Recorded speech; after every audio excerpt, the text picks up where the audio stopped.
লেবাননত ইজৰাইলৰ ভয়ংকৰ বিমান আক্ৰমণ যেটো সময়ত মধ্যপ্ৰাচ্যৰ শান্ত পৰিস্থিতি কমান শান্ত হৈছে বুলি আশা কৰা হৈছে কাৰণ ইতিমধ্যে আমেৰিকা আৰু ইৰানৰ মাজত শান্তি চুক্তিৰ বাবে দুইখন দেশ আগবাঢ়িছে আৰু অহা শুকুৰবাৰে সুইজাৰলেণ্ডৰ জেনেভাত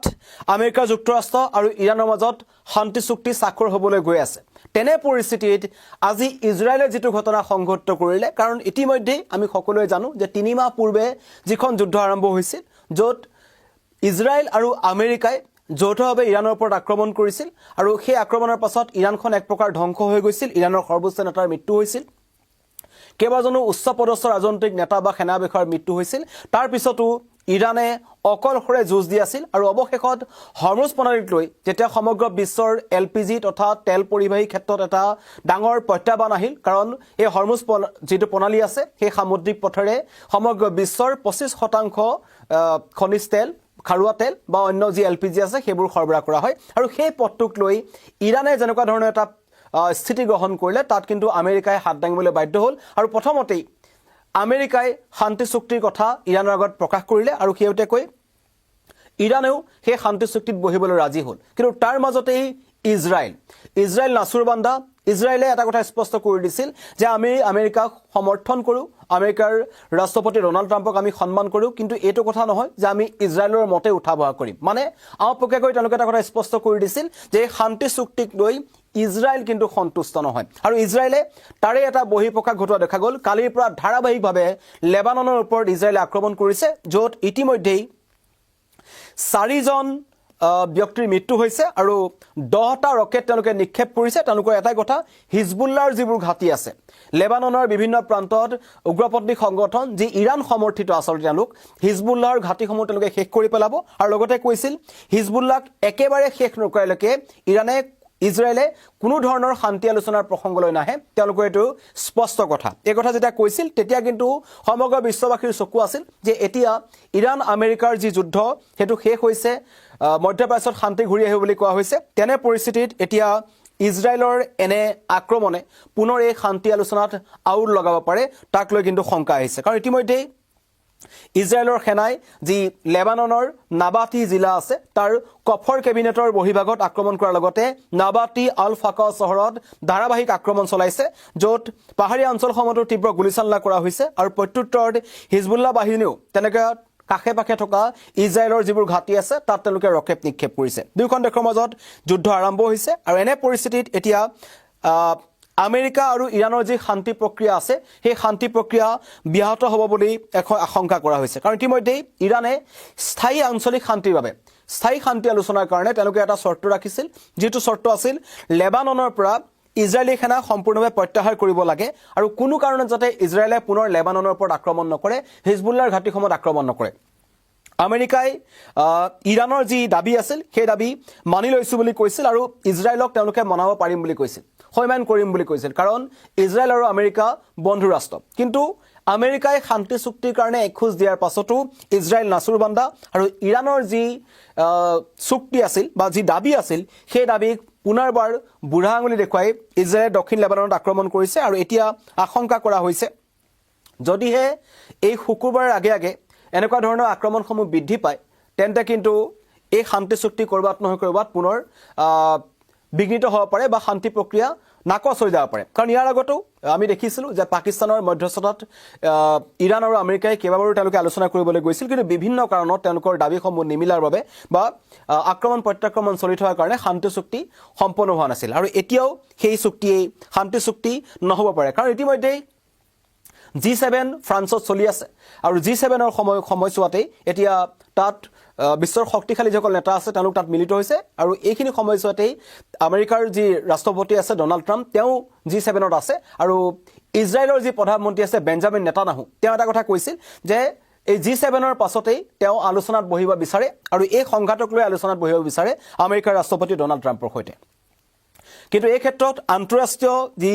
যুদ্ধবিৰতিৰ সংঘাত আছে বা আন্তঃৰাষ্ট্ৰীয় যি প্ৰক্ৰিয়া আছে তাৰ পৰা কেতবোৰ প্ৰতিক্ৰিয়া আহিছে বিশেষকৈ G7 সন্মিলনত আমেৰিকাৰ ৰাষ্ট্ৰপতি ডোনাল্ড ট্ৰাম্পে বেঞ্জামিন নেতানয়াহুক তীব্ৰ সমালোচনা কৰিছে যেটো প্ৰথমবাৰ নহয় ইয়াৰ আগতো ৱাশ্বিংটনত তেওঁ নিজেই বেঞ্জামিন নেতানয়াহুক এজন কঠোৰ ব্যক্তি বুলি তেওঁ অভিহিত কৰিছিল আৰু ট্ৰাম্পে কৈছে লেবাননত সামৰিক পদক্ষেপৰ ক্ষেত্ৰত ইজৰাইলৰ নেতাগৰাকীয়ে অধিক দায়িত্বশীল হোৱাটো উচিত বুলি কৈছে তেওঁ সতৰ্ক কৰি দিছে যে ধাৰাবাহিক আক্ৰমণ হ'ব লগা হ'লে ইৰাণ আৰু আমেৰিকাৰ চুক্তি বিপন্ন কৰি তুলিব পাৰে কিন্তু ইজৰাইলে এই ইৰাণ আৰু আমেৰিকাৰ শান্তি চুক্তিক লৈ কোনো ভূক্ষেপ কৰা নাই আৰু তেওঁলোকৰ আগৰ যি টাৰ্গেট আছিল হিজবুল্লাহৰ ঘাটিসমূহ ইজৰাইলে কিন্তু হিজবুল্লাহৰ ঘাটিসমূহত ধাৰাবাহিক আক্ৰমণ চলাই গৈছে তেনে পৰিপ্ৰেক্ষিতত এতিয়া ডনাল্ড ট্ৰাম্পে যি মন্তব্য কৰিছে কাৰণ সকলো G7ত আছে G7ৰ যি বৈঠক আছে তাত মিলিত হৈছে ভাৰতৰ প্ৰধানমন্ত্ৰী নৰেন্দ্ৰ মোদী তাত উপস্থিত আছে তেওঁৰ সৈতেও ডনাল্ড ট্ৰাম্পে গুৰুত্বপূৰ্ণ এখন আলোচনাত মিলিত হ'ব বুলি কোৱা হৈছে দ্বিপাক্ষিক বৈঠকত বহিব বুলি কোৱা হৈছে তেনে সময়তে কিন্তু এই ইজৰাইলৰ যি স্থিতি আছে বা যি তেওঁলোকৰ নাছুৰ বান্দা বুলি তেখেতলোকক ক'ব লাগিব সমগ্ৰ বিশ্বই যুদ্ধৰ অৱসান বিচাৰিছে মধ্যপ্ৰাচ্যলৈ শান্তি ঘূৰি অহাটো বিচাৰিছে তেনে পৰিস্থিতিত ইজৰাইলে কিন্তু শান্ত হোৱাৰ নাম লোৱা নাই তেওঁলোকে এটা কথাই কৈছে যে এটো আমাৰ স্বতন্ত্ৰ দেশ আমাৰ এটো স্বতন্ত্ৰ আমি নিজৰ এটা যি সিদ্ধান্ত গ্ৰহণ কৰিছো আমাৰ বিৰুদ্ধে যিবোৰ শক্তিয়ে যুঁজ দি আছিল তেওঁলোকক মখিমুৰ কৰাৰ পাছতে আমি কিবা সিদ্ধান্তৰ কথা চিন্তা কৰিম এই কথা ইতিমধ্যে ইজৰাইলৰ ফালৰ পৰা জনোৱা হৈছে তেওঁলোকৰ উপবৈদেশিক মন্ত্ৰীয়ে জনাই দিছিল আৰু আমেৰিকাই কলে মানে ইজৰাইলে কোনো এটা কথা নকৰে বুলি তেওঁলোকে স্পষ্ট কৰি দিছিল কাৰণ হেউটেক আমি দেখিছিলো যে বিগত বৰ্ষ বা এই যি 3 মাহৰ পূৰ্বে ইৰাণত আক্ৰমণ কৰা হ'ল ইজৰাইলৰ ফালৰ পৰা আমেৰিকাৰ ফালৰ পৰা তাৰ আগতো বিগত বৰ্ষটো কিন্তু ইজৰাইলে ইৰাণত আক্ৰমণ কৰিছিল আৰু তাৰ আক্ৰমণৰ আঁৰত আছিল আমেৰিকা কাৰণ ইৰাণে কোনো কাৰণত পাৰমাণৱিক অস্ত্ৰ-শস্ত্ৰ তেওঁলোকে নিৰ্মাণ কৰিব নোৱাৰে সেই কাৰণে আমেৰিকা তেওঁলোকৰ ওপৰত হেঁচা প্ৰয়োগ কৰা আছিল আৰু আমেৰিকাই ব্যৱহাৰ কৰিছিল ইজৰাইলক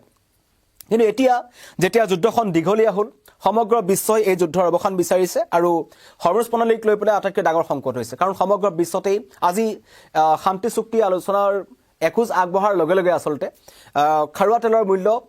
আজি হ্ৰাস পাইছিল কাৰণ এই যুদ্ধৰ সময়ছোৱাত প্ৰতি বেৰেল যি খাৰুৱা তেলৰ মূল্য $119 বৃদ্ধি পাইছিল যেটো আজিৰ তাৰিখত যদি ক'বলৈ যাম $80 কমি আহিছে তেনে পৰিস্থিতিত সমগ্ৰ বিশ্বই স্বস্তিৰ নিশ্বাস এৰিছিল যে শান্তি চুক্তি হলে স্থায়ী শান্তি ঘূৰি আহিব লাগে আৰু তেতিয়া এই খাৰুৱা তেলৰ মূল্য এলপিজিৰ যি নাটনি আছে সেইসমূহ সকলো সমস্যাৰ পৰা সমগ্ৰ বিশ্ববাসী উঠি আহিব পাৰিব কিন্তু তেনে পৰিস্থিতিত ইজৰাইলে কিন্তু এতিয়াও লেবাননত আক্ৰমণ কৰিছে আৰু এই কাৰণে আমি লেবাননৰ কথাটো কৈ আছো ইৰানে যেটো শৰ্ত দিছিল ইৰানে কেবাটাও শৰ্ত দিছিল শৰ্তসমূহৰ ভিতৰত যি স্থায়ী শান্তিৰ কাৰণে যি শৰ্ত আছিল হেতু আছিল লেবানন যে লেবাননত ইজৰাইলী সেনাই সম্পূৰ্ণ সেনা প্ৰত্যাহাৰ কৰিব লাগিব তাৰ পৰা সেনা লৈ আনিব লাগিব ইজৰাইলে আৰু কোনো কাৰণত যাতে লেবাননৰ কোনো অঞ্চলত ইজৰাইলী সেনা আক্ৰমণ নকৰে আৰু সেই শৰ্ত আমেৰিকাই ইজৰাইলক তেওঁলোকে সৈমান কৰিম বুলি তেওঁলোকে দাবী কৰিছিল কিন্তু সেই সৈমান কৰাৰ আগতে আচলতে এতিয়া এখন ভয়ংকৰ যুঁজ লাগিছে হিজবুল্লাহও প্ৰত্যাক্ৰমণ কৰিছে প্ৰত্যাক্ৰমণ যদি হয় তেনে পৰিপ্ৰেক্ষিতত কিন্তু পুনৰ শান্তি আলোচনাত আউল লাগিব পাৰে মই ইতিমধ্যে জনাইছো পুনৰবাৰ জনাব বিচাৰিছো যেকল আমাৰ লগত নতুনকৈ জড়িত হৈছে পুনৰ দক্ষিণ লেবাননত ইজৰাইলে ভয়ংকৰ আক্ৰমণ কৰিছে আৰু এই আক্ৰমণৰ টাৰ্গেট হৈছে হিজবুল্লাহৰ ঘাটিসমূহ আৰু হিজবুল্লাহৰ তেওঁলোকক প্ৰত্যুত্তৰ জনাইছে আৰু ইতিমধ্যে প্ৰায় 10ৰ পৰা 14 জন লোকৰ মৃত্যু হৈছে দক্ষিণ লেবাননত আৰু ইতিমধ্যে এই যি যুঁজখন লাগিছে বা আক্ৰমণ প্ৰত্যাক্ৰমণ হৈছে তাৰ অতিকৈ ডাঙৰ ভয়টো হৈছে যে কিবা কাৰণত যি 19 তাৰিখে শুকুৰবাৰে যি সুইজাৰলেণ্ডৰ জেনেভাত আমেৰিকা যুক্তৰাষ্ট্ৰ ইৰাণৰ মাজত যি বহু প্ৰত্যাশিত শান্তি চুক্তি স্বাক্ষৰ হোৱা কথা আছে সেইখন স্বাক্ষৰ নহব নেকি কাৰণ কিবা কাৰণত যদি ইৰাণে পিছ হুহুকি আহে কাৰণ তেওঁলোকৰ যেটো শৰ্ত আছিল যে লেবাননত আক্ৰমণ হ'ব নালাগে লেবাননৰ পৰা ইজৰাইলে তেওঁলোকৰ সেনাসমূহ প্ৰত্যাহাৰ কৰিব লাগে তেতিয়াহে তেওঁলোকে হৰমুজ প্ৰণালী মুকলি কৰি ইতিমধ্যে হৰমুজ প্ৰণালী মুকলি কৰি দিয়া হৈছে এনেমৰ ক্ষেত্ৰত যদি পুনৰ আউল লগাই ইজৰাইলে তেন্তে কিন্তু ইৰাণ আৰু আমেৰিকাৰ শান্তি চুক্তিত যে পুনৰ এটা বাধা আহি পৰিব সেয়া কিন্তু এতিয়া স্পষ্ট হৈ পৰিছে কাৰণ ইজৰাইল নাছুৰ বান্দা ইজৰাইল